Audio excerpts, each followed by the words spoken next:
Welcome to Persephone's Tavern.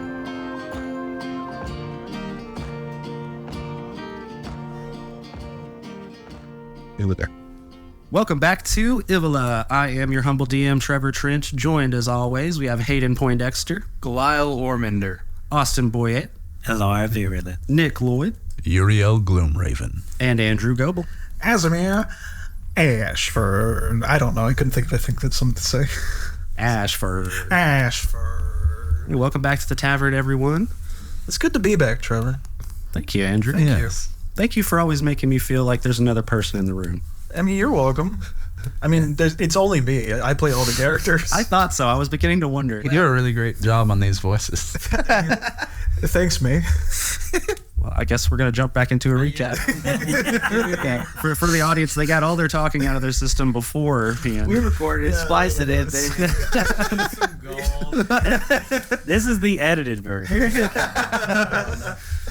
No, this is the edited version, starting now. So I'm about to go on a cruise. It's starting now. No, just kidding. All right, let's jump back into a recap. Last we left off, the party disembarked from their rowboat after reuniting with Elara and made haste to return to Everett's burrow. Eager to ask him some questions regarding the things they discovered during the Bullywug ordeal, they found the duplicitous gnome cooking supper upon their arrival. He was admittedly shocked to see everyone so soon after parting ways. Nevertheless, he greeted them warmly. He eagerly provided them with any distraction he could afford as everyone made themselves comfortable and took a deserved meal. While the others were finishing up their food, Galil attempted to use his channeled divinity to isolate the aethersight from the broken staff taken from the kobolds. Once again, as he used this ability, he began to experience flashes of smoke and shadow, now more intense than ever. He attempted to push through the dread, fear, and pain. In doing so, he suddenly found himself broken free from the spell and brought back to himself with a mangled chunk of metal in place of the staff.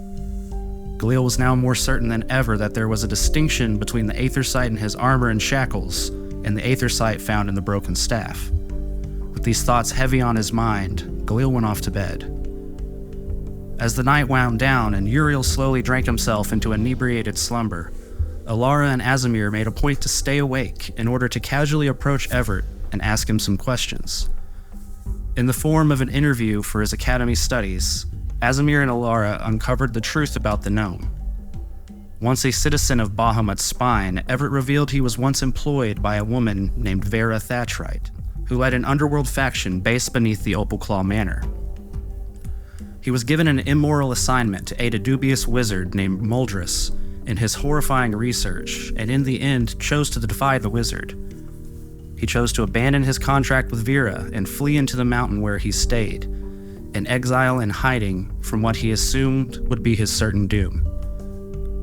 In regards to his lycanthropy, Everett revealed that he received his curse in the first few years living in the cistern, one of the many hazards one could run afoul exploring in the area.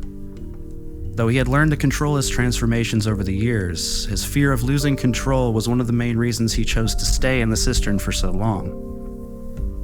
After a while, the conversation began to shift from learning about Everett's past to convincing the gnome that he not only should return to the surface, but deserved to do so. Vowing to aid Everett in finding a cure for his curse, Elara all but convinced him to do just that. Eventually, light conversations ended and everyone moved to find sleep. All but Azamir. Curling up by the hearth for light, Azamir laid his academy spellbook and his grandfather's semi-blank research journal out before the flame and began studying. While doing so, once again his grandfather's book began to turn pages, before a new entry bled into the page. This time, the entry detailed Asmarius' interaction with Bahamut's Spine and the insights on the locals, as well as his plans while there. Clutching onto the rod of the Pact Keeper and obsessively, sleeplessly, rereading the book over and over until morning came. More surprises would come in the morning, however, as Galil woke, certain that he had uncovered an ability to help Everett even further while dreaming.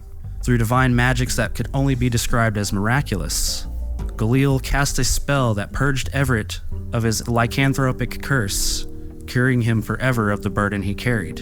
Enraptured and internally grateful, Everett gladly chose to pack his things and come with the party on their journey. starting with a boat ride on Uzu Lake to the bank that was said to hold the tower the party sought. After a few hours, they landed near their destination. From there, they followed a worn path past a roaring waterfall and over a bluff where they first laid eyes on the tower, a massive dwarven stone structure acting as a pillar from cavern floor to cavern ceiling. And that is where we are now. You guys are some 500 so feet away from where the tower is. You guys are high up on a bluff on this road that slowly leads down. And at the base of the road is the base of the tower, which is in a chasm itself. The base is. I mean, it's in the cave system that you're in. It's not in a chasm. It's just you're on a bluff and you're going back downhill now. So, Everett, this was the guy's place that you worked with for that little brief time, like this whole tower. Yeah, I worked in the tower that was up top. This is gonna be my first time going into this part. And we're a couple 100 feet underneath the ground, right? So how tall could this tower be? Several hundred, thousands of feet, if I had to guess. It's a lot of stairs. Is it fortified at the base? You don't see any like guards or anything like that. You guys are close enough to see some stuff. Give me perception checks. It is quite dark, but there is a certain amount of light glowing from near the doorway and just around the edges of the road. Elara and Yuriael, you see down at the bottom of the hill, right in front of the tower, 5 figures, too far away to make out just what. Galil, you also see these 5 figures, but moreover, you can tell that 2 of the figures are standing while 3 of them are on their knees, clustered close together. The 2 that are standing have their backs to the ones that are sitting on the ground and appear to have their attention turned to something that's just beyond where you can see, where the wall of the cavern is blocking your view from what's just beyond the turn there. What's down there? I don't know, it looks like they're kneeled in reverence or praying or something to those 2 figures. I can't see what those 2 figures are focusing on, but Let's get closer. Yeah, I can't sneak. I can. I can. I mean, I kind of can, but I might be tapped. So yeah, you see that Everett gets down low and is trying to hug the base of the road and stay out of sight, but is more or less waiting for you guys to decide if you want to proceed or not. And Yes. whispers to Wilbur, you just hang back, Wilbur. We're gonna stake this out. I mean, this is like a slope down there. If we try to advance any further, there's not really any cover we can take. I mean, I'll be invisible. Well, not without climbing. Like if you climbed off the road and down the side of the bluff back towards the lake, you might be able to find a way, but it looks precarious off the road. Guys, this is so freaking interesting that we bring this up right now. What if I just went off and climbed down the side and just kind of peeked up and checked them out, you know? Like against the wall. I got a little thing. I can do for that. I can just cling to walls like some sort of man spider. Go for it. I'm going to hang back here with Wilbur because I'm going to be just about as stealthy as he is. Exactly. Yeah. Do your thing, Spider-Man. No, Spider-Man, that doesn't have a good ring to it. Spider boy. Arachnid. Man spider. I'm gonna go ahead and cast, open up to the new page of my book and cast Spider Climb. You know, I'll do exactly what we had kind of talked about. Kind of climbing around the bluff. Okay. All right. Describe your spider climb. I, get everything ready, set the book down on the ground, take my boots off, set them off to the side, just kind of put next to Yuriael, just watch this for quick for me, don't lose those are expensive. And I'm just going to kind of trace the marks on the book that just kind of bled through the night previous, and just this little glyph just glows and then just dissipates and kind of collapses in on myself, and from there just kind of Tobey Maguire-esque, the little hairs form on my hands and feet and stuff, and I just almost like walking across Velcro until I get to the side, just okay, let's go ahead and get this rest set up. And I just kind of started to climb down a little bit, heart a little racing, because I'm assuming we're pretty high up on the bluff. Mm-hmm. Yeah, just like, whew, okay, this is kind of working, so I'll be back within the hour. What's the duration on that? It's an hour? Okay, so you start scurrying down the edge. It's a little disorienting at first because it's effortless, but at the same time, you've never been at this perspective before, really. I like a fly on the wall. All right, so you guys gonna let him do his thing? Okay. I love it. My recon. We'll see if he actually comes. While he's out climbing around, though, I want to take a closer look at his boots and see how nice they are. Is he fibbing, or are these nice, wealthy boots? They look like rich kids' boots. There is dried horse shit in the bottom of them from like days ago. I'm clean them up a little bit, and then I put one to the bottom of my foot, see if it's roughly the same size. He puts his boots on, and then Yuriael sort of ties his boots up and slings them over the back of his shoulder for later, just in case. So you're just gonna wear his boots? Yeah. Apparently. Okay. That might be the weirdest fucking thing I've ever seen. Who puts on another person's shoes? These are my boots now. I said I didn't eat on my boots. He said these were very rich boots. I like wealthy things. Boots. Like the most expensive thing I have beside this book. I'm keeping them warm for you. All right, Azamir, you soon reach the bottom of the hill. The terrain eventually tapers as you near, where at the top you were more facing the lake and you could actually see parts of the water. As you come down, the terrain begins to rise and you can no longer see the lake, but you're in this almost alcove that leads back up and connects to the ceiling and almost this very natural barrier. And you're coming up close to the edge of the tower and you kind of have to hang back a couple 100 feet still. We'll say it's about 100 feet that you get behind this rather large boulder and can just get to where you can see closer what's going on.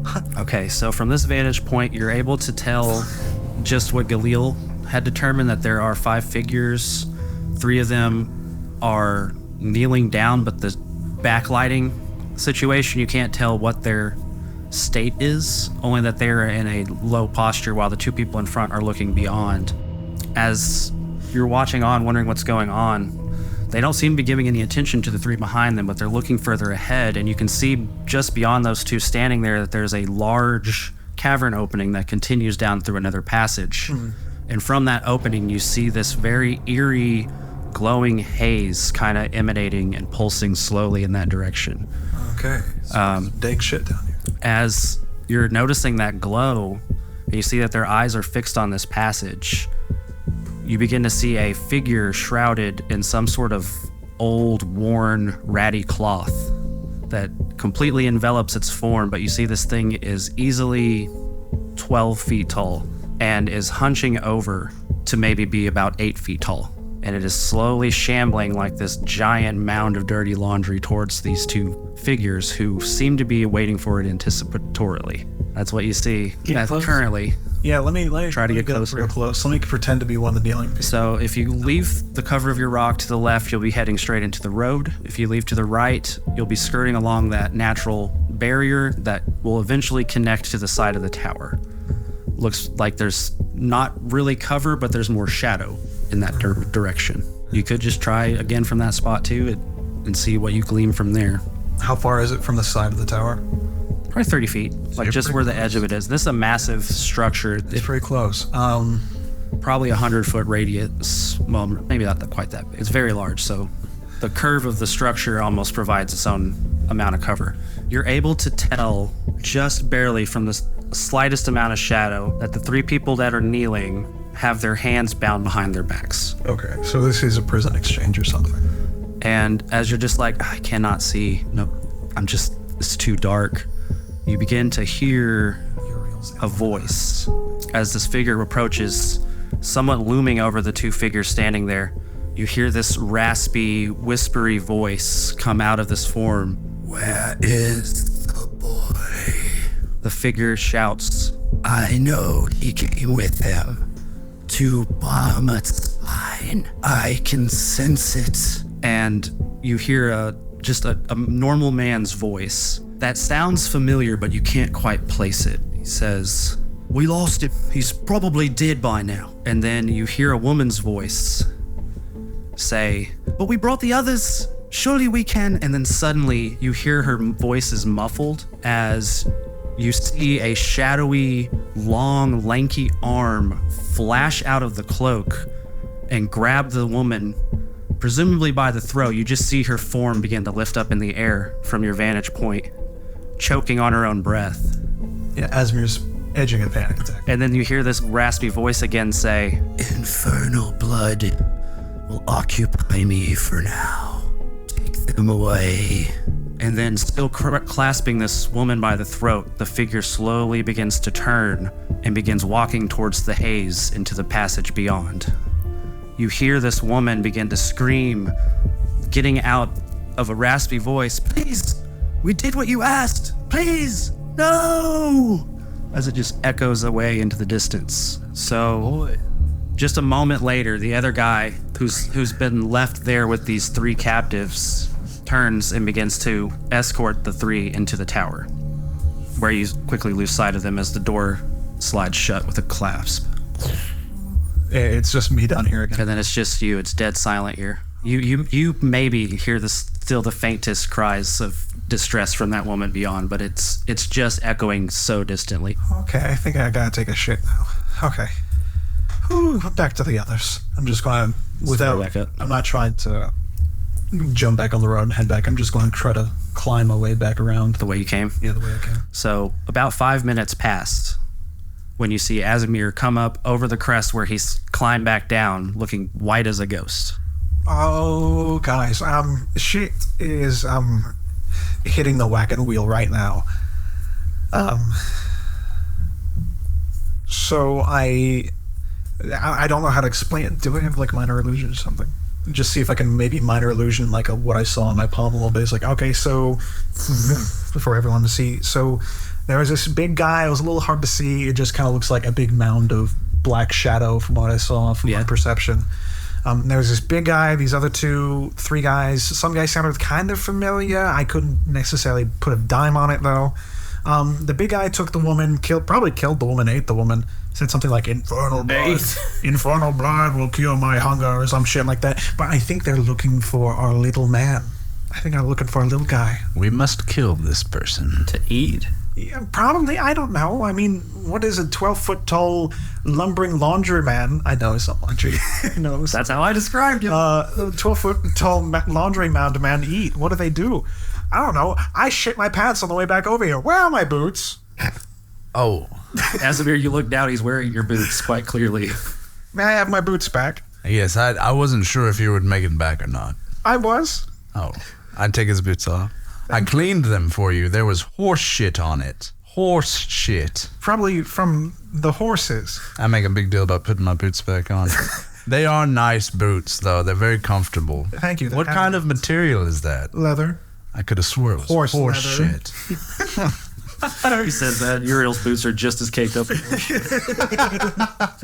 So he's coming after our boy Edgar. I think they are, and I think those three people were probably Edgar's family again. They just can't stay out of fucking trouble, can they? Should we save them? Should we? I feel like we're kind of obligated at this point. We've already got them out of the Bullywood camp. Obviously, we're not going to let this foul creature touch Edgar. He's not ready yet. I saw the boat when we got here. Yeah, I know. Who found the boat? Yeah, They took Everett's boat. Yeah, and they ended up here, and I'm assuming they got caught. But by who? I don't know. I'm assuming. Oh, yeah, we saved them once already. Yeah, we saved them once already. They owe us 3 times. Well, you know what? No, we got them in trouble the first time, then we saved them, so we're scot-free. So if we do this, they'll owe us. As Galil said, we just saved them. You remember, we saved 5 people. Fuck. And you remember why you recognized the voice. He was one of the 2 people that Yuriael let out of the cage. The 2 extra people out of the camp were captured bad guys. Yuriael, you dumb bitch. And they just played it cool in the moment and got the escape. And then as soon as y'all left them alone, they bagged the merchants. Why didn't the good guys, be like, hey, these aren't good guys with us? They may not have known. They were probably in the same cage together. Like, that might have been the first time they laid eyes on each other was being captive. I thought they might have been bringing the beer and they got caught by the bullet. Oh, no. Well, we saw. Fool me once, shame on Yuriael. Fool me twice, shame on Shame on, can't fool me again. Shame on, can't do that. You know, it's a very common saying when I was growing up. Yeah, I'm glad you got the reference. Azamir, Yes. what did the woman say? Right, the woman said, like, oh, we couldn't find the boy, but, I mean, surely we can. And she did say something along the lines of, I did my job right, you were just an asshole, and then there was screaming, probably being eaten by a giant laundryman. Did the woman sound familiar? No, but the laundryman did refer to her as infernal. They sounded like the people from the cages. They sounded like the people from the cage. Wait, But one of them's dead I would down know there, that. right? I would know that, yeah. One of them's dead down there, right? Not you can see. You don't know. No, I mean, we don't know. Azamir's assuming she's dead. It seemed like a very dire situation, but she was still screaming bloody murder as she left down the. But that was the one that got lifted up. That Yeah, you that's said her. that was. She got taken down the Hasten. Yeah, no. It was not one of the three that were captives. Correct. Yeah. Correct. But yeah, no, there was the one. One of the guy. bad people got by the other bad thing. Yeah, I wonder. It's not like one of the guys that you laid out. It was definitely one of those you failed before the last time sort of situations. Uriel's also kind of like, I wonder if the orc is down there, if he was part of this group. Oh, also, it was kind of hazy. There was like a glowy haze. They were all together. They were all together, but the orc didn't follow us out. Or follow them out, right? He just... Well, he was like- preoccupied. Yeah, that's one way of putting it. This seems. He was getting his worked out in. As long as we... Too much skullduggery. Yeah, too much skullduggery. There's a castle in it. I'm This going to isn't dig orc. into This that doesn't smell like orc's orc. fucking skull. This smells like necromancer. Tony skull. I think as long as we avoid the haze tunnel, we should be fine. I'd say we go down there and investigate ourselves. The haze tunnel is the entrance. That's the There's an side. entrance, like a big stone double door to the tower. Then there's another passage that goes off the road into a long tunnel, and that's where the figure took the woman. Originally, the reason I got directed towards this tower was because it screams all the way up in Bahamut's spine. Yeah, like 3 days ago. And it's my thoughts are now. Oh, it's been a week. I did the math. Has it been? Holy It's been 5 shit. plus days since y'all left Everett in Guys. that manor. Everett's probably dead. Or not Everett, My thoughts- Edgar. No. Like we didn't have like The green mask is strong. a clear like How much gold did we give definition him? of what we were Like 30? Did he probably bought it all in candy. What would you do as a kid if you got handed $200? He seemed like a good kid. We told him to keep the shop open, the inn open. Yeah, he bought his weasel new clothes. Ooh, an Xbox. That's no reason. It's a stoat. That's no stoat. bare minimum. We've got to save those 3 hostages. That stoat is also. Bare minimum. They owe us this. Something's going on there. Well, I mean, we got to get our rewards from them. There are like 3 quest rewards walking around. Let's enter the tunnel. No, Yes. I mean, Or, I'm sorry, the tower. no. No, I think we need to. You had it right the first time. Your little ferret brain isn't working too well. The tower's where we came But why?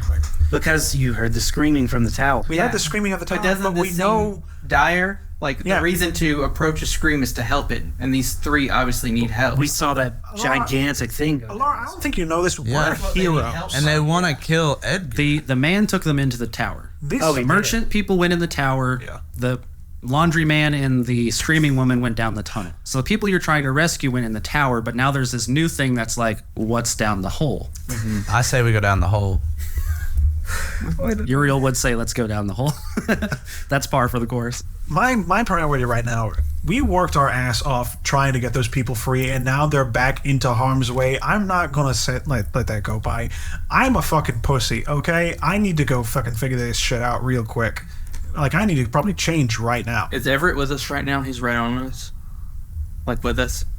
No. Yeah, y'all are at the top of the hill. So Or Everett is. Okay. yeah. Do you know what that was, Everett? That Yeah, have you ever heard No, I don't. I have you ever heard? Yeah, hear say something like that. Big laundromat? You know, mine will illusion it. Mine are illusion again.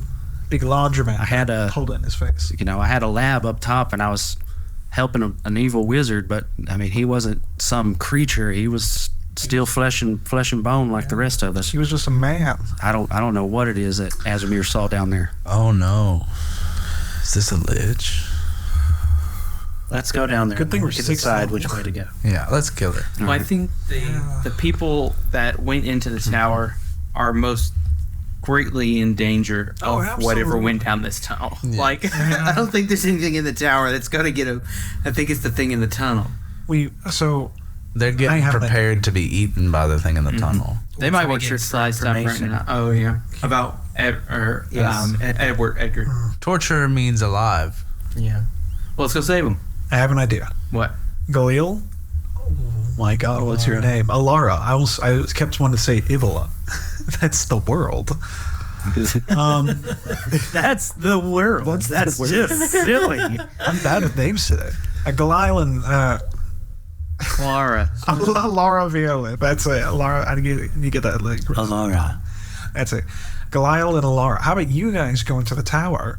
Me and Yuriael will go into the tunnel with Everett. That way we can all die. What?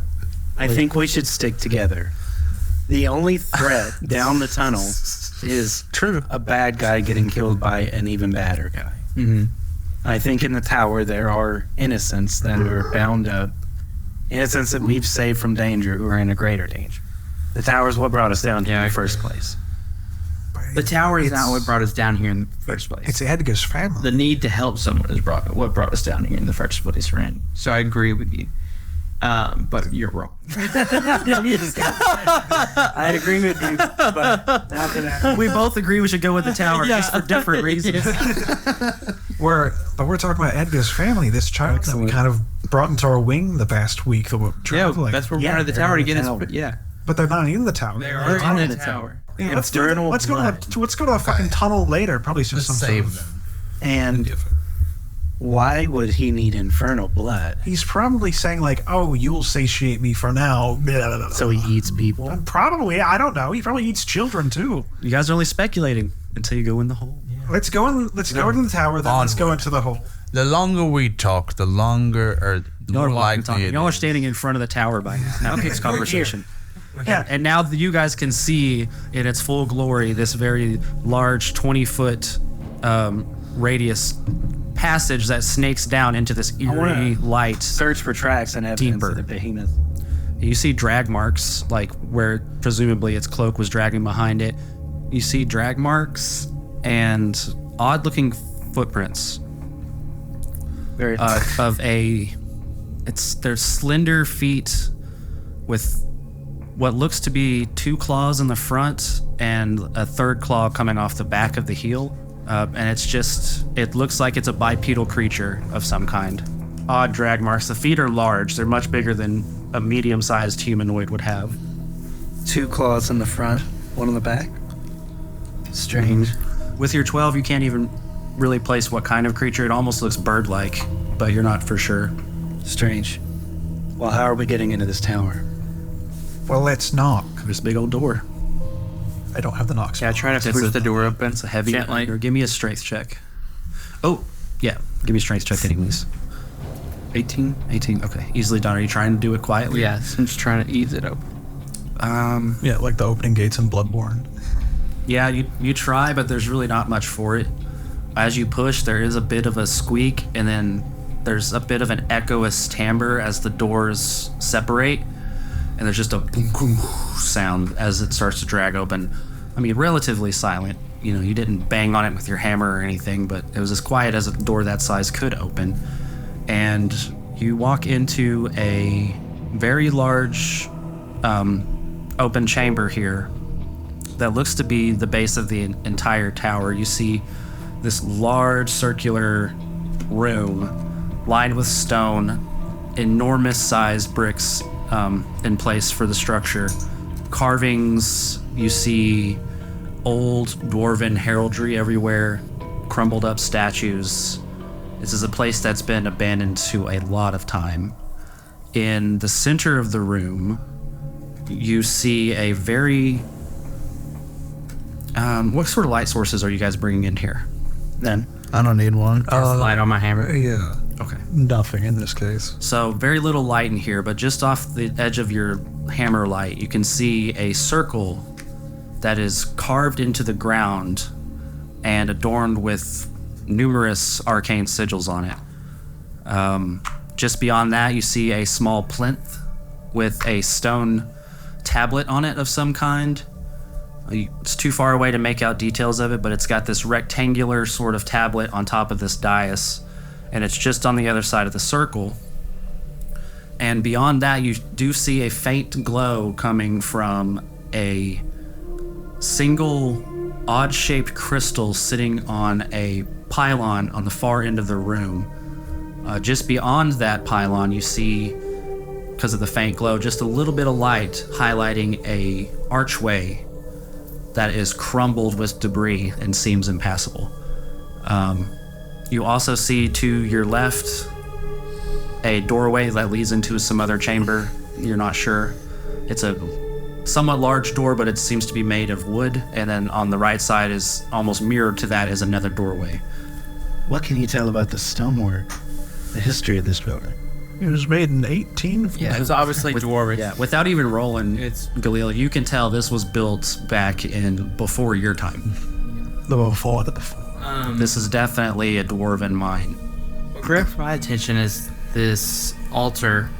It's obviously religious in some sort of way, but what I'm immediately remembering is the sigils we found on the spider, and how those two men had mentioned that they were from Bahamut Spine or near Bahamut Spine. And this is the closest thing to any sigil or, a cult that we've came across. So, you said there were runes on the floor? Yeah, it's a large circle. You're just seeing the edges of it from your light. You guys want to get closer?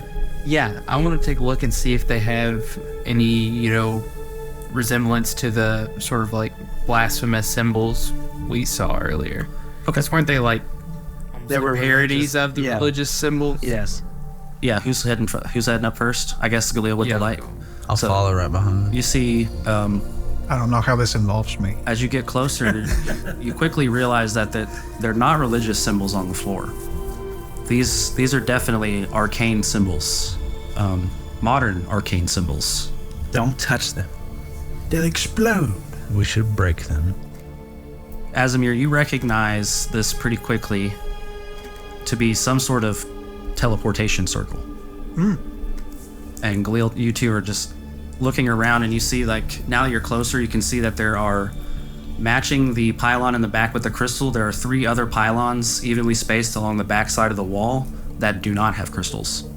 On that dais, Galil, you see on that stone tablet there is a square grid of 16 almost identical tiles with a bunch of random symbols on it that you can't make out from looking at it. You don't recognize what they are.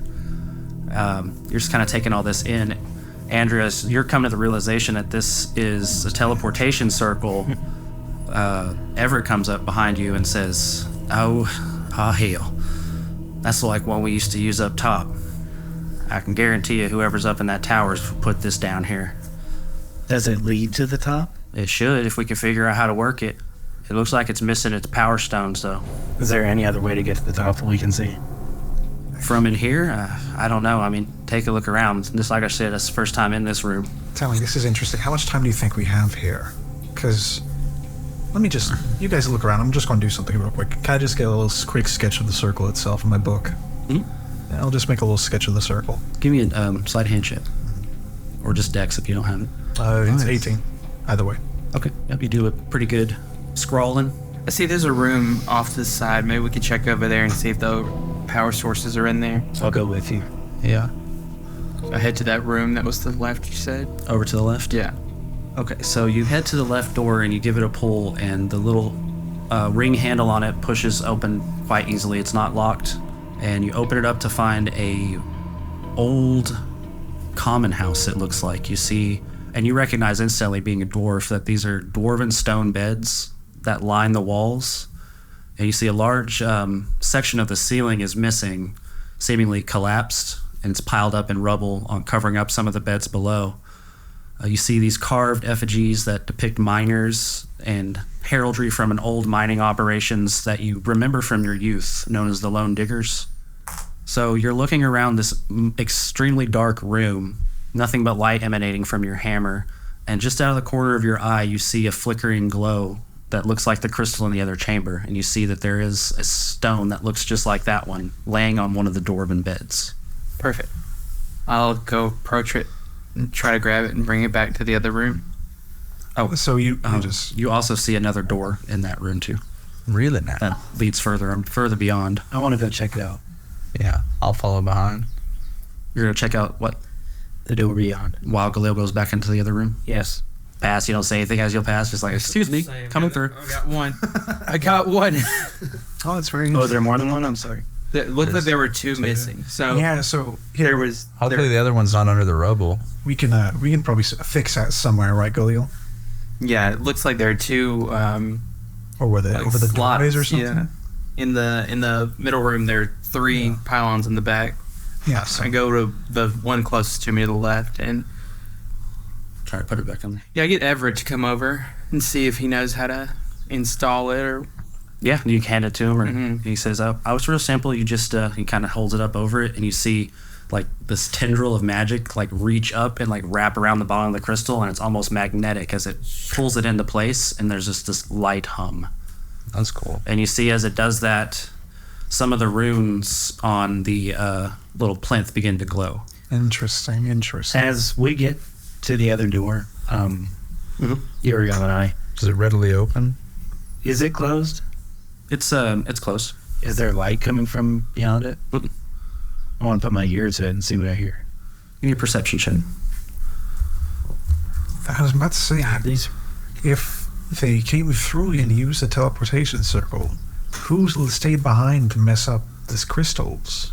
maybe they didn't use the teleportation. Maybe they didn't. I could be speculating, but yeah, they could be in this room. there could be somebody who left behind just guard the crystals or something. You don't hear anything back there. I kind of look at Yuriael and nod my head. Onward. Would you like me to go first? No, just have your bow ready, and I want to, as quietly as I can, attempt to open the door. Comes open quite easily. Okay. Push the door open. What are you using for light? Nothing. I have dark vision. So, what do I see? You see the edge of two long stone tables that run, you presume, the length of the room, parallel to one another, accompanied by matching benches of carved stone. And just from the edge of your vision, you do see blotchy silhouettes of ruined pottery and cutlery scattered across the tables. I'll walk on the right side of the room and sneak and go down. I'll just make my way about, seeing if I can find any other power crystals like the one Galil found in the previous room. Give me an investigation check. Are the crystals themselves rather large, or Football shape, football size probably. it's pretty big? Investigation is +4, so it's a 15. Okay, so you are looking around and you are walking further into the room, and then you just notice out of your peripheral a faint glow, and you find another one of the crystals underneath one of the banquet tables. Beautiful. I grab it up like a little baby and carry it into the first room. And on the way out, I say, "Hey, I think I found it." I want to keep going through this room all the way to the other side and just see what I see. Okay, as you take a lap, basically, you see multiple doorways that are on. There's one door, well, a couple doors on one wall, and then there's another one on the other side, and then there's another on the furthest end of the room. Most of them are completely collapsed in. It looks like much of the structure of this place has been broken down, but one of the doors still remains. There is another passage beyond. I want to kind of whisper across the hall and say, I'm going to check this one out. I'll wait around for a second. Meanwhile, back in the main chamber with the dais, what are you two doing? So was the only other room that was available to us where Galil got the first crystal, and where There's another door on the opposite side of this chamber. Say, Galil, do you want to check out this other door, or do you want to wait for the others? I want to take note of the monolith and see what lit up when we put the So energy in. you can see that it's a grid of 4x4, and there are 4 unique symbols that are randomly placed on this thing.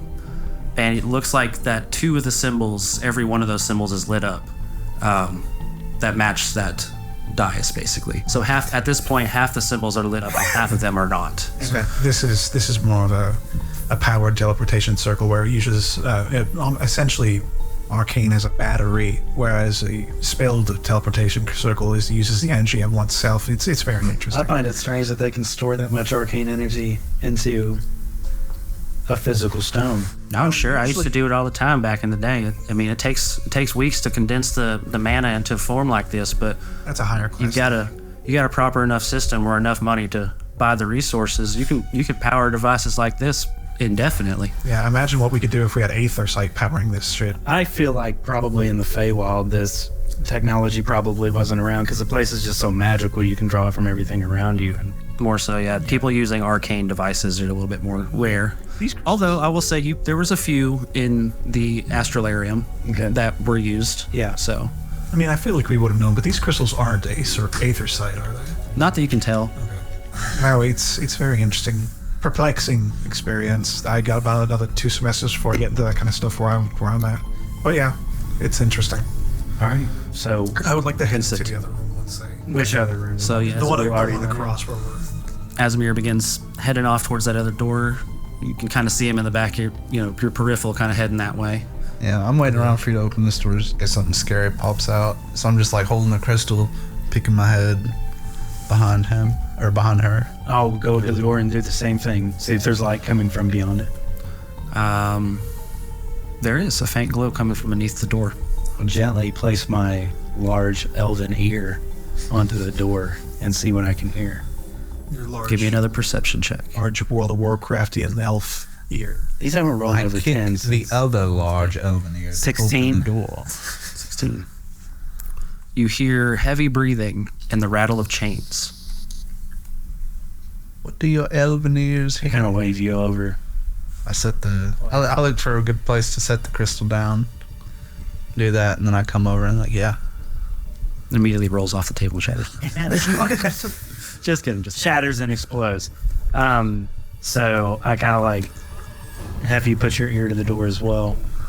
Do so. same thing, except you also hear a muttered voice, something very low. He's a Mongolian throat singer. You hear this very low, and you recognize it as Orcish. And you also hear heavy breathing in chains. I look at you as I go into a rage. I just see the fire in eyes. And I say, I have to. You guys are terrible at recon. He's in there. Just gonna kick the door. Hey, don't forget fucking Hunter's Mark this time. Gonna go full munchkin on him. I kicked down the door. We have more important things going on. You have more important things going on. I kick the fucking door open. Ed is still riding. No, I'm gonna go. No, yeah, I kicked the door open. I'm not gonna stealth this. I need him to know. This is a man on orc fight. Yeah, dang it. All right, you kick open the door. Dude, I'm assuming we And- kick open a door. So your vision is washed by this eerie blue glow that immediately reminds you of the glow from the passage outside. You see at the back of the room a little football-shaped crystal sitting among a pile of bones Is it like the and blue crystal? discarded armor. Okay. And standing between you and your prize on the other end of the room is this hulking creature, easily 13 feet tall, wearing heavy ship chains on his arms as shackles, is lumbering over but is unmistakably some sort of orc. And as you kick the door and his eyes look to you, you see it stands up and it has these massive hulking arms, and beneath them another set of massive hulking arms beyond a much bigger than Goro. You see his orcish tusks are more pronounced and raise up much further past his head. And you see blood red eyes look at you and repeat that same word again as it runs at you at full speed. I say, sorry about that, and close it. Wrong room. Close the door. I say, we need to go. You take a 10-foot step back. Take a 10-foot step back as you say that, and as soon as you get the door closed and say we gotta go, that door comes off the hinges and flies right over your head and explodes into splinters on as this big arm tries to come through the void and reach you, but can't seem to get its chains loose enough to get you. And you see that it's like banging, and you hear the sound of welds and rivets stressing and pulling and stretching. Arms are big. I grab the crystal and book it. You have the crystal from that room, but Yeah. remember in the back of your mind, there's one in there. Well, we'll come back for that. Hang on. I was so hoping you'd be Yuriel's running full speed. come on! Come on! I was so hoping Elara, you hear Drop this a thing short howling and sword. bellowing, and it's I need to drop 4 of them for this day. I drop my short. I unleash him from his chain to drop a short sword. Wrong orc. Elara, this thing clocks you as well, and it's still pushing against its chains, trying to break loose and reach through this doorway. I cast heat metal. Let's go for it. And you cast roll initiative. You too, Yuriel. Damn it. Damn it. I'm assuming we have to hear this kind of commotion, right? I'm yelling. Maybe you're going into the other room over there. I feel like Galil probably does clambering down. Give me a perception check. I'm yelling. That's the wrong orc. don't even fucking worry about it. Don't even worry about it. Did he loop around? Is this the laundry thing? We'll say this is you just closing the door, and you're in this other chamber. Yeah, this place turns them out. Galil, you hear an echoing roar come through this room that they went into, but you're not sure what that was. If you want to roll into initiative, you may. I do. I'm gonna run that way. Asper's, oh, look at these. These are old books. So yeah, Yuriel, you're Did he get his heat metal off? no. That's gonna let me know if he's staying. There was no surprise round on that. But he's like stood there, or she stood there and You shot. see she's standing her ground. Yeah, I'm like starting to camp, I'm sure. This is gonna be a fun episode, guys. All right. As I start running away, Good last time. I look back and I see Elara just standing there like she's gonna fight this thing alone, and I have flashbacks to Chris. And I say, I cannot let this happen again. You have flashbacks to yesterday when you were face down in the river. And flashbacks to that. I do some soul searching. Fucking yesterday. It was last night. And I'm going to knock my arrow. And since it's the first turn and I've got the jump on him, I can make an additional attack in addition to my additional attack. So I've got 3 shots I'm going to make here. Well, I'm going to take a -5 for a +10. And then I'm also going to bonus action Hunter's Mark. Kindle your hatred. Okay, so -5, so it's a +6 to hit. That is a 18 on the first one. That's a hit. That is a 15 on the second one. Also hit. And then a 18 on the third. That's 3 hits. Okay. So that's He's big, but he's not hard to hit. 3d8. All of those were an extra 10 damage, so that's already 30 damage. And then one of those does an additional d8 extra damage because the first is 56 damage. Most of that's just from fucking modifiers. That's wild. I use Action Surge. Oh, God. That's my fighter feature. Holy sh... But anyway, so +4, so that's a 13 to hit on this first one, Did that miss? and then that definitely misses. That was a 7. All right. So 56 damage on that round. Anything else on your turn? I urge Elara to leave. I know all my numbers, so I'm good. It's your turn. My turn? Yep. Elara's up.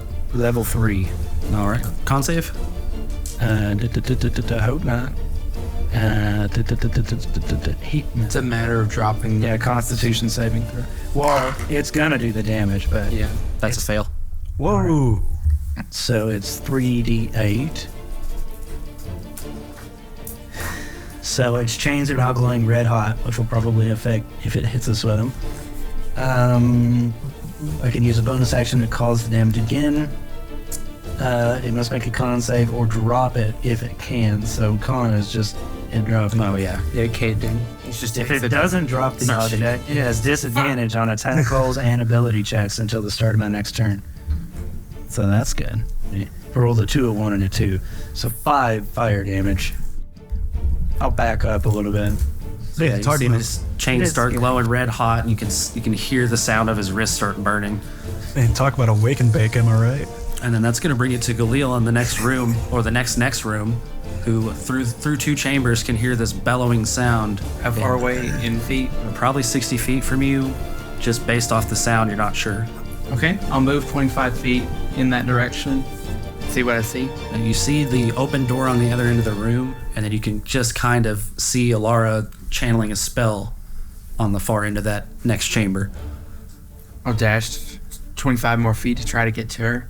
Okay, yeah, that'll get you through the doorway, and you can now see like this arm kind of flailing through the doorway up to the shoulder, chains glowing red hot on its wrist, and Yuriael kind of off to the side with a bow, trained for the next round of volleys. Help! Yeah, I'll pull out my shield and my hammer and brace myself. Is it still lit up? Yes. That's going to bring it back to Azamir and Everett right now. Alrighty. Just Everett. Just two guys. Walked into this next chamber, and you look around and you're not sure what this room used to be, but you immediately notice that they've built iron cages into this room. Ooh. And you quickly clock that Fievel, Amelia, and Curtis are sitting in cages, and you can't see him, but you can just hear the sound of somebody rifling through something just around the next bend. Oh. Do 5 of them clock me? Yeah, probably. You guys didn't go in exactly stealthy, and they're just right there. There's this impromptu prison block built into this chamber, and Everett, I guess it's his turn first on an 8, so he is going to get your attention, I guess, and point out that they're there if you didn't notice. And what do you think? We need to try to get these guys out of their cages? I'm not that great with lock picking. Oh, yeah, no, of course. Well, why wouldn't we? This is who we're looking for. So he runs up to the nearest cage and starts examining the lock, fiddling with it, but you see the latches are locked and he can't quite get it open yet. And then it's probably gonna go to you. What's his face? Notice me? The other guy? Yeah. No, you can't see him. He's around the corner. Oh, he something. can't see me. Yeah. Oh, okay. So as of now, you have yet to be discovered. Okay. I don't have a lockpick or anything to utilize for this kind of situation. Oh, hell, you think we should go back and get Yuriael? He seems like the sort to have something like that. Yeah, no, we can go find Yuriael or Galil or something real quick. I mean, what are they up to, probably? Yeah, it's up to you. Yeah, all right. Hey, you guys feel good in here? You guys okay? We'll be back in a second. What are you? God. Oh, we're going to get you out. It's going to be okay. They're very pensive because they know the guy's right around the corner. Yeah, but I don't. Are you going to try to sneak back away? Sneak? Yeah, you heard the guy around the corner. Oh, I did hear the guy around the corner? Yeah. That's what I said. Okay, yeah, okay. I thought I was oblivious to it. Yeah, I was like, okay, Everett, you might need to back me up on this. This might sound stupid, but have you heard of the spell charm person? Yeah, sure. You think we can make this work? I kind of maybe point towards the guy rifling around. Yeah. I mean, if it works, But if it doesn't, probably do whatever the hell you ask him to. but if it doesn't, you'll back me up on this, right? What do you want me to do? I'll stab him. I don't want to kill this guy. Okay. But I mean, just Gotcha. I'll follow your lead. yeah, well, you know what? Hold on. I go into my bag, pull out some rubber. Yeah, hey, worst comes to worst, tie him up. Tie him up. Okay. Yeah, tie him up. Knock him out, tie him up, whatever you need to do. I'm just... Don't stab him. Yeah, don't stab him. Well, I mean, stab him a little bit. Stab him to weaken him. We gotta damage him before we can capture him. We're gonna have to trust my better judgment on this one, I think. Is he within 30 feet? You don't know. You need to go investigate it. He's out. Okay, I'll go. You creep past the cages and move up to this wall and kind of peek down the next hallway, and you see sitting at just a small table with a half-drunk bottle of some sort of wine. Oh, this is gonna be... You see this guy just kind of kicked back in a chair, spinning a knife in his hand and absolutely annihilating this flagon. So that at the end of Asmin's turn is going to go back over to the orc, who now has burning hands and is trying to get free of his bindings. I did have archery twice as my fighting style. Try to break these chains. You see this thing turn around and go grab at his chains, very frantically and angrily starts rattling at him, and you can hear crunching stone as he does this, and with one final twist and whip of the chains, rips them off the wall. Oh, shit. Two big old chunks. That's not And good. as you do, you see this thick miasma start pouring out of some recess beyond the wall, filling this room with some sort of haze. Was that from the room that he just came in? Or he was in? Okay. He is still currently in. Okay. And then with that, he turns around and is trying to climb into the room with you guys and is able to use half his movement to get into this space and squeeze through, and now he's face to face with you guys. That's going to pretty much take his whole turn. Yeah, so that's you going guys are in a fucking Dark Souls boss row. Yeah, that's going to bring it up to back to Yuriael. This thing's 15 feet away from you, just on the inside of the door in your chamber with you. He's large enough to almost brush up to the top of the room. You see, like, he's got 2 fists on the ground holding his weight, while the other 2 are like wrapped around the chains that are still glowing into his skin, and it's just kind of like dragging him behind him. And Elara's staring it down. Concentrating on heat metal still. Heat and metal. Okay. How far away is... You hear the timbre of Galil's suit of armor come in the room behind you guys. I do hear him coming up. Mm-hmm. Okay. How far away is Elara from... About the same at this point. Like, she's at a different axis than you, but is about 15 feet away from it. Okay. I'm going to back up 20 feet and shoot twice at it. All right. Yeah, it's hunter's marked already. 14 to hit. That hits. Natural 20. Fuck yeah. Go ahead and say that hits. And then hunter's mark is an extra d6. So it's 10, 18, 21, 25, 28 damage plus 28, so 56. Wait, is this The same amount of... Yeah. Okay, that's me turn. Okay, that brings it to 56 damage. Elara as 3 more arrows go right into this thing. twice in each nipple? Right in the neck. I will... How does it look? It's looking pretty bloodied. Okay, I will use my bonus action and deal 3d8 fire damage to it, which is 15 fire damage. I'll produce flame and throw a gout of fire at it. Roasting this guy. Mm-hmm. Yeah, so 2d8 right there, 6 fire damage. Okay. That's my turn. All right, Galil, it's up to you. To laying in the hurt on this thing. It's looking pretty rough. Chains are glowing, burning its skin. It's got massive amounts of arrows in its body. Yeah, I just want to walk up to him, Kiss him. and put my hand on his forehead and cast Inflict Wounds at the 3rd level. All right, roll to hit. I imagine this tiny Fucking little explode. fucking dwarf just comes up and is like, achoo. It's 13. 13's a miss. Square it up then. Okay, so it's going to bring it back to the other room. Everett's just going to hold what he's got and keep trying to get these cages open since you haven't done much just yet. And is still not able to get one open, so... He said he couldn't pick locks beforehand, Yeah. so can't fault him for trying. can't help fault him for trying. A for effort. So that's back to you. All right. Just kind of center myself real quick and reach back in my bag and pull out the Rod of the Pact Keeper and just think to myself, all right, let's see if this thing can work. And I'll slowly kind of come around the corner and cast Charm Person at him. Oh, you can blow kissing? No, yeah, no, I went like, hey, big boy, stick up your leg and just kind of do it. That's going to be for a DC 17. Minor illusions are very Pole sexy. dancing on the stage. It's going to be a DC 17 for Charm Person. That's a fail. Ooh, okay. So you see, like, you cast this spell and he doesn't even notice you at first. He just kind of goes, whoa, this is affecting me more than I thought. Oh, fucking crazy fucking monsters. Hey, crazy shit. Am I right, buddy? Who are you? Oh, yeah. You're not supposed to be down here. No, it's fine. We were just wondering where you were after the Bullywug camp. We lost you there, but I'm glad to see you're doing okay. Oh, yeah, I'm doing great. You want a drink? Oh, please, absolutely. I am parched as hell. Is that Ringo Starr? Come sit up a chair. Awesome. So, I mean, what are we doing here anyways? Like, why are we here? Working. You We don't. all did it. I don't have to tell you that, man. You don't have to, but, like, you know, you and me, we've been through so much together. I don't have to tell you that, man. Not a whole lot. I mean, you look familiar from the camp. Tell your friend thanks for cutting me out of there. That was. Oh, no, absolutely. He's in the other room right now. He's in the other room. Wait, what? There's other people here? No. You feel free to have as much as you want to drink. I gotta check this out. Now, hey, real quick though. real quick though. Yeah. Okay. Listen. I'm with you here. Okay, is this really what we want to do? What are you talking about? You're being really weird. Stay right here. I'll be right back. And he starts walking towards the wall. Yeah, okay. Everett. Everett, do that thing. Stab him a little.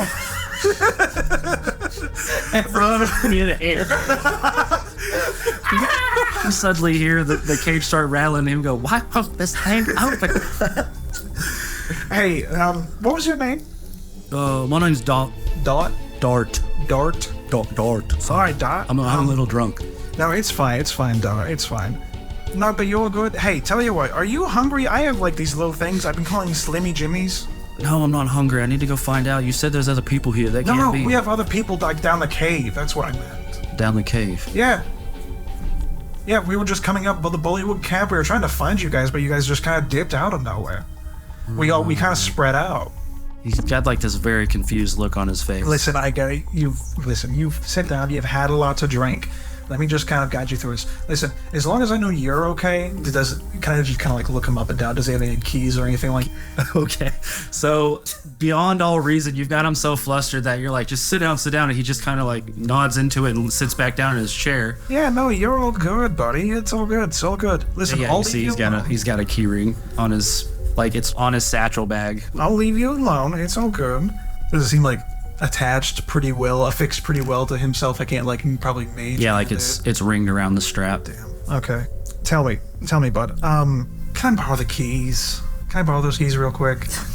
We get those keys. You seem like you got a lot on you. I'm just gonna move all this stuff to the side for you. Relax. I'm not gonna. Hey, listen. No. Homie helps homies here. He's like, hey man, I may be drunk, but I know you don't work for Vera. I get to hold the keys.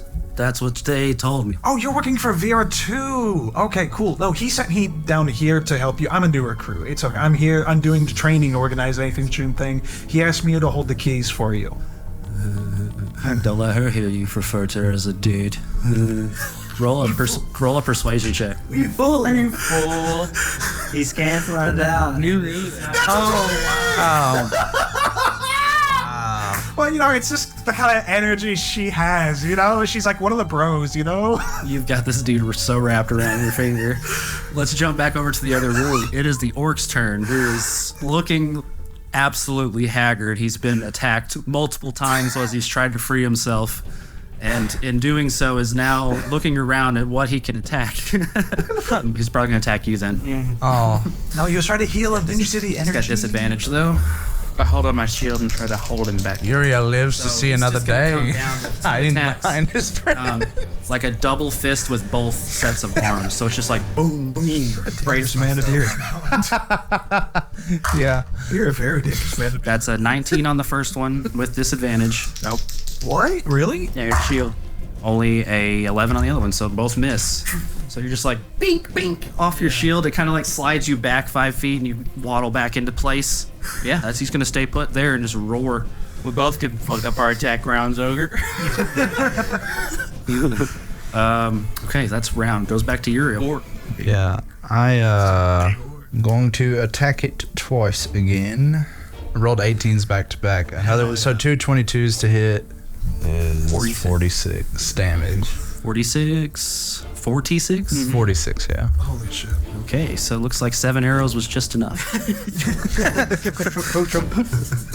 As you put these last 2 arrows in the remaining eyeball, this thing just lets out this pained groan and then falls into a heap just before Galil. Give me a death save, Galil. Can I use strength to try to hold him up? Yeah, if you want to do like an opposed strength check to just kind of push him off you, that sounds like fun. 15. So he's heavy as hell, but you're able to like catch his weight enough to scoot out under him and let him fall just next to you. He's right in the doorway, right? And he's dead as can be. You see, he's just bleeding out of all these arrow wounds, face down in the dirt. You see this hazy fog kind of billowing out of the door frame, and we're gonna go back to Elara right now. So on initiative. Yeah, we'll save for a second until we see what's up with Azamir. Well, with the orc, dispatched, or what you could call an orc. Dispatched. I'm more preoccupied with what this miasma is that's coming through the doorway.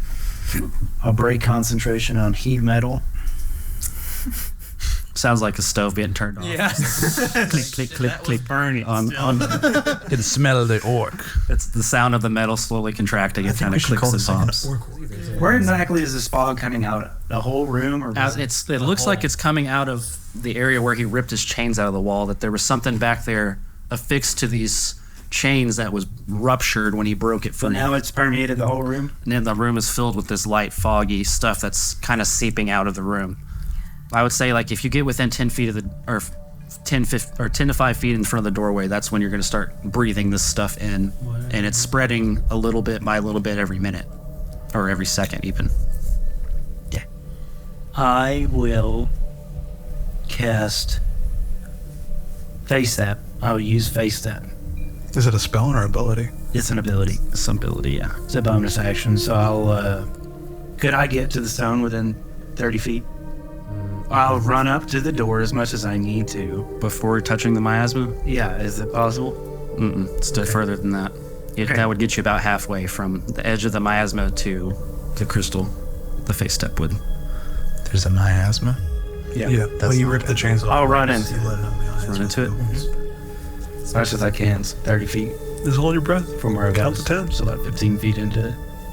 Okay, you start to cough, but you're able to stave off whatever sort of ill effects this would have on your system. Okay, so I just realized I didn't even use an action. Did I use my action to dash and move further into it? You could, Yeah. and that would get you to the crystal. Okay. Then I'll do just this. Scoop it up as a free action. It's just laying amongst a pile Is of. it the same size, shape, and color as the other ones? Mhm. Okay. I'll do just Yep, it's the same as the one that Yuriel's currently carrying. anything else in this room? Just a pile of bones. Give me a quick perception check as you're in here. You're trying not to be choked to death by whatever this is, but 12. from where you're standing, where you scooped up the crystal, it was close enough to where one of those chains was attached to the wall, and you can see back behind the wall, and you see these copper tubings of some kind that have been ripped, and you see this gas is escaping from that. There's copper in the walls. How long would it take me to get the tusks off of this thing? You got a bone saw? A couple minutes. I would like to get them. In the miasma. They're oversized spreading. tusks. Yeah, they're big. They're like, I try to drag him out of here and shut this door, seal this place off. I'm telling you, that'd be You threw harder. the door off the Now I'm in the previous. I've only stopped okay. him for so long. He's like 15 feet now. I now will use my bonus. Yeah. He used to go 30 feet. so yeah, you bamf back halfway back towards the door. That's much. And then it's Galil next. You just drop this thing right next to you. You notice something on its back. You see that this thing wasn't wearing any clothing. And on its back, on its second set of shoulder blades, you see odd alien symbols scarred into its skin. Same Just how like we the spider. Spider. Very similar to what you saw in the spider. Some sort of transfiguration magic. It's gotta be that it's turning these things into beast, but I hope it doesn't have anything to do with my asthmas. I say to myself and then look up to You see this Elara, cloud. like halfway into it. Elara walks out with like a third eye. Uriel's already got a dagger on a tusk. Yeah. While this cloud is slowly drifting towards you guys. Yeah, I take 50 feet away from the miasma and dash back. Head back towards into the other room. Where this It's just a miasma. What's the worst it could do? turn you into this thing maybe? Oh shit! Or it probably stings. Obviously there's some It does symbols. stink. I'm messed up. Pull my mask. So let's jump back over to Everett's side. You said, Everett now. I did see that, didn't I? He comes up to the corner. He's got his dagger out. He's like, I'll fucking kill you. Oh. And he kind of like tries to not get Yeah. and rolls a 2 on stealth. But this guy's passive was not good enough. So he says, oh shit, and he kind of walks back into the room. He sees you got him sitting down, and the guy kind of looks over like, what was that? And then it's back to you. You quickly regain his attention. Over here, buddy. Yeah, no, look at me real quick. Just focus on me real quick. You have very beautiful eyes. What is that, hazel? I can't really see that well in the dark, but wow, look at you, buddy. Let's keep it in the friend zone, hey. Damn it. Okay, no, you're right. No, but yeah, no, just Kevin was around town, got hired on, and she told me I need to be trained by you, and she told me, like, to carry the keys around and stuff like that, while you, like, I'd basically do the grunt work and you tell me what to do. This is very unorthodox. You got a little bit of a promotion there, buddy. Don't look a gift horse in the mouth, am I right? Yeah, all right. Well, what the hell am I supposed to do? I guess I'll just sit here drinking. And you see, he like reaches down and starts twisting the carbine off of it, slides it off of his thing. He says, "All right, don't lose them. Vera will have your ass if you lose the keys." No, believe me, she's kind of scary, but it's fine. Yeah. No, these are on me at all times. Look, I am affixing them to my belt right now, on me, at all times. Before you go, did you say you should have had something to eat? Yeah, no, I got these little things called my mother made them when I was young. It's like dried meat sticks. We call them Slimmy Jimmies. I don't think that's ever gonna catch on. Probably not, but it was just a little fun pet name for it. Yeah, go ahead and take one. I'll share a ration with him. Sure. You see, he starts snacking, goes back to drinking his mead. Yeah, And so it's not paying you any attention, really. how long have you been here? Too long. Too long? Too long? Yeah, I understand. About 5 minutes too long. Tell me, how did you end up in this situation? Was this like a family thing, or did you just kind of need to get out? You're a strange person. For some reason, I get that a lot. Yeah, I believe it. Yeah. There's something. Well, don't, like I said, don't lose the keys. No, not at all. You sure you don't want me to make another once over? And he kind of like gets like he's going to stand up and take a quick look. I can show you around. Yeah, you can. Sure. Yeah, that sounds great. I'm just kind of thinking in the back of my head in using this as an opportunity to kind of exploit my little brain talking ability. It's like, Everett really needs to go find the other three and try to skedaddle out of here. And I'm just going to like thinking about that, and Everett's going to hear that in his head. Do you let the guy walk around the corner? No, I'm just going to kind of like, so, I mean, I'm just a little lackey in all this. Who's running the show after V, V. Wasn't the boss's name Vera. Vera? No. Yeah, who's running things after V? Nobody's running things after V. V's running things. V's running things? Yeah. You know V for long, or? Long enough. Long enough. Very fair. Very It's just fair. a job to me. How old does this guy look? Like low 30s. Yeah. Okay. He doesn't know much. He's stuck in middle management. Kind of your haggard ruffian type. Very much similar to the ways those other guys from the gypsum mine looked. Hey, you know what? I'm a little bit of a licensed practitioner of magic. Yeah, I can make those Slimmy Jimmies taste very interesting to you. I can make that bourbon more alcoholic if you'd like. Or less alcoholic, I can make it taste nice. I can take the alcohol bite out of it unless you like it, and then I can put more into it. It's prestidigitation, my guy. I can do a lot. Hey, you do whatever you want. Hey, you know what? Cheers to us, am I right? And I'm just gonna like cast second level sleep on him. Okay, roll. So it's 5d8, so 68. He has lots of hit points. Wait, how long is he charmed for? You can just walk away. An hour. I can, but I don't think he'll let me walk out with the keys. He done told you to. Oh, did he? He'd let me walk out with keys? He gave them to you and said, all right, well, I'm leaving. here's it." Yeah. Like you had him convinced, and then you continued the conversation.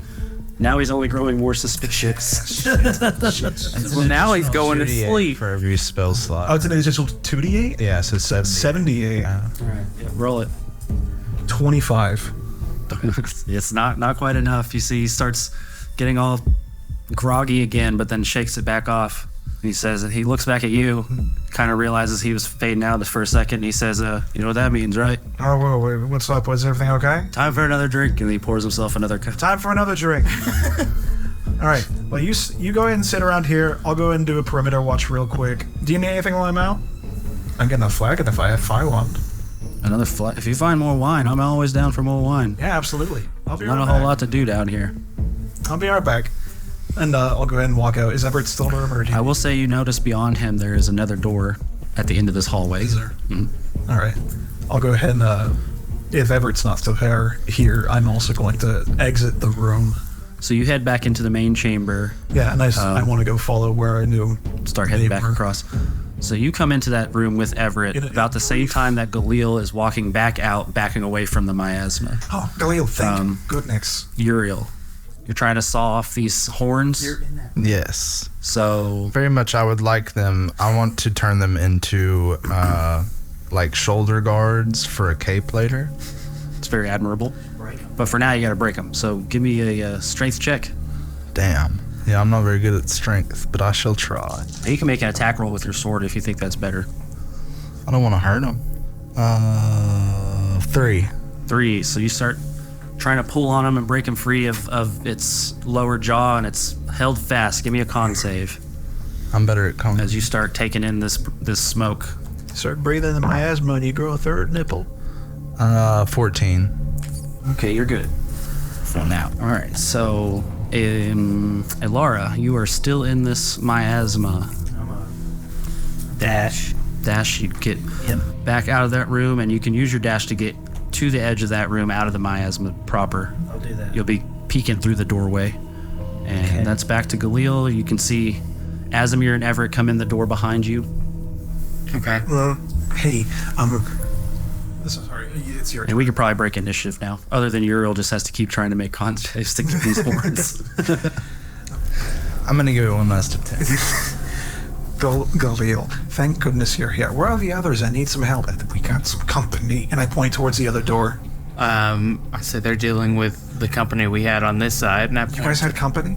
point to the giant orc lying on the ground. Can I see it from here? You kind of peek through the doorway, and you can see Yuriael like has one foot on the side of his head and one hand on the horn. He's trying to break it off I was gone for like 12 while seconds. holding his breath, like his cloak is in front of his face.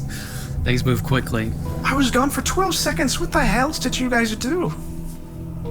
Doesn't matter. Gather the other people.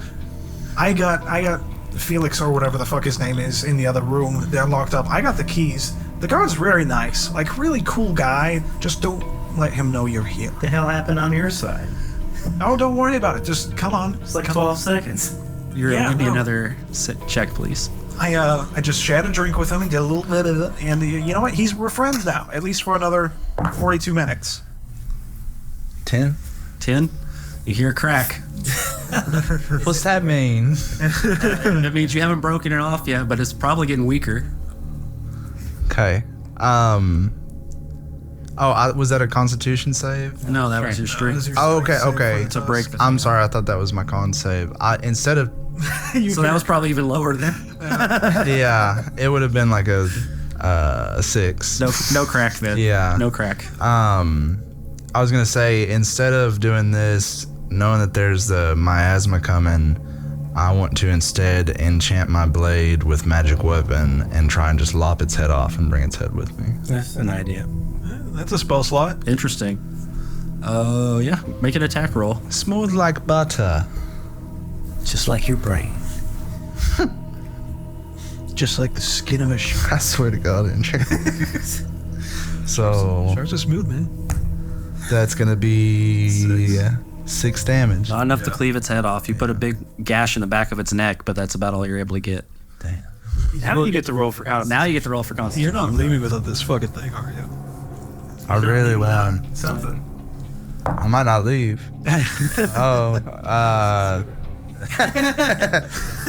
6. 6. You feel this sickening euphoria come over you as you're slicing the back of this thing's neck, taking a deeper breath through the effort of that attack swing. And as you slice into it, its head kind of rolls over, and it almost feels like it looks at you for a second. And as you get this sickening euphoria from whatever you're breathing into your lungs, you recognize that this is the same orc Really? dumped you in the river. Really? However horribly mutated, you see that familiarity in his face. This lifeless stare looking back at you with the same hated eyes you saw before. Or is this than miasma tricking your brain. My mind is blown right now. That's pretty. Yeah. Just like my peanut. Fuck this shit, I'm out. As you turn around to move, you begin to stumble and fall prone. And you look down as your legs begin to numb, and you see them start to change. Slowly twisting and contorting, you feel the skin bubbling, and you see as before your eyes these two appendages merge into one solid form. And this almost worm-like appendage is replaced by it. You feel no bones, no structure, just muscle, just mutated flesh. I'm worming. And you feel still worming out. You start pulling yourself away. So you're just in this horrible mutated form as you're trying to crawl out of this miasma, and you make it. What's your movement speed? It'll be 15. 15, about halfway back towards the door. The worms are back. Worms in my brain. The bugs are back. So you guys are in the next room Damn. discussing what Azimir just discovered, and horrifically you see this malformed Yuriael drag himself out of the other room with Shit, this is fucking real? I thought it was like fucking an illusion on his brain. This is legitimate? No. Oh, gross. Let's get the fuck out of here. The lights start running away from Yuriael. Body just mutated. Yeah, no, I'm casting fucking explosion on fucking... Kill me. So yeah, Yuriael emerges from the dark like a Silent Hill monster. Yeah. Okay, is everybody Going, I'm fine. Is everybody in the previous room where You guys are I'm shaking my head. I said, I called it. I said that would do that. I really wanted those tusks. You guys are in the bunkhouse right now. Okay, let's shut that fucking door. Okay. And see how much that helps. I thought he blew the door. Oh, The other door. Yeah, you guys are all in that other first. are we gonna let him come? Yeah, he's in out. Are we gonna let him come to the Save other me. side of the door before we shut it? We gotta take him with us, unfortunately. Yeah, he's our little worm. Yeah. So he's in. We're all in the You boat. guys are all in the bunkhouse. remove Curse. Close the door. No, you Let's You get turn away that- from this room. Trying to cast Yeah, remove. trying to cast. Dude, you're Start turning into channeling a this great... magic just like you did on Everett, and it doesn't work. Oh, No God here. he's burning it. I'm a worm for firm. Big worm. Yeah, I'm taking no time. Fuck subtlety. Guys, I'm just gonna go back in here, probably throw up for a little bit. I'm not feeling too good. Everett, do what you need to do, buddy. What did you find? What I found the people, and then there's this cool guy who we probably need to kill before we leave here. I don't want to kill him. He's so nice. I shared my rations with him. Galil, would you kill him? Would you kill him? It's the guy. It's the guard. It's Why? It's the guy that we freed from the Bullywood camp that I said was with the walking laundryman. Also, I'm scared of whatever the fuck that is. I'm gonna go. I'm an elder child. Yeah, you're the true ending of Bloodborne. Yes. Kill me. You guys have obtained 2 more crystals, though. Yeah. Put those in the pylon. I don't know. Well, we'll have an extra one even. Yeah, I feel like I look for a 4th slot. Third. There's 4 slots altogether. One had a crystal. You found the second. She found the third. You found the fourth. Start plugging them in. Yeah, I'm not hesitating. I'm going to go and poke those cages. You're gonna go back in the other room. Yeah. So Azimir goes straight across the room to the other door as you guys go to that chamber with the plinths and the magic circle, and plug in the last 2 crystals to their pylons, and you see like the dais in the middle completely lights up. All 16 of the symbols are glowing, and as you guys come around this plinth to try to suss out what you're supposed to do next, that's where we're gonna go ahead and end this session.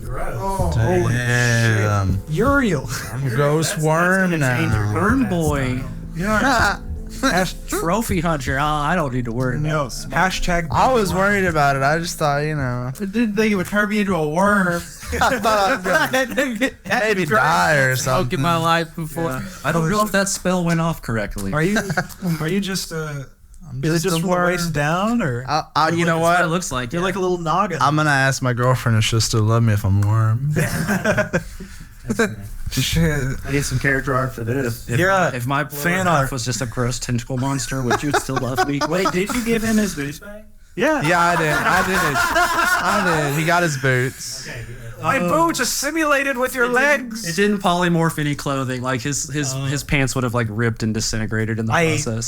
so many. I'd like to think there's in one leg. Why not? Why not? Yeah. We're definitely going into that body horror shit. That still freaks me out. Yeah. Pretty gross. Hey, yeah. Body horror is the only thing that makes me feel bad. This is so. cool. This sure is going hope to have a so. lot of it then. I'm happy. I want to feel something.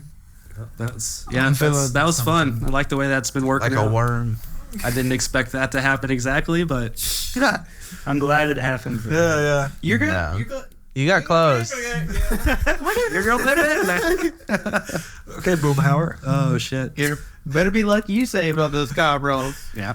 Would you guys still have It was Yuriael the same if he was a fate for worm? all of it. Although I probably would have given you a different mutation. Oh Yeah, you would have been a true frog then.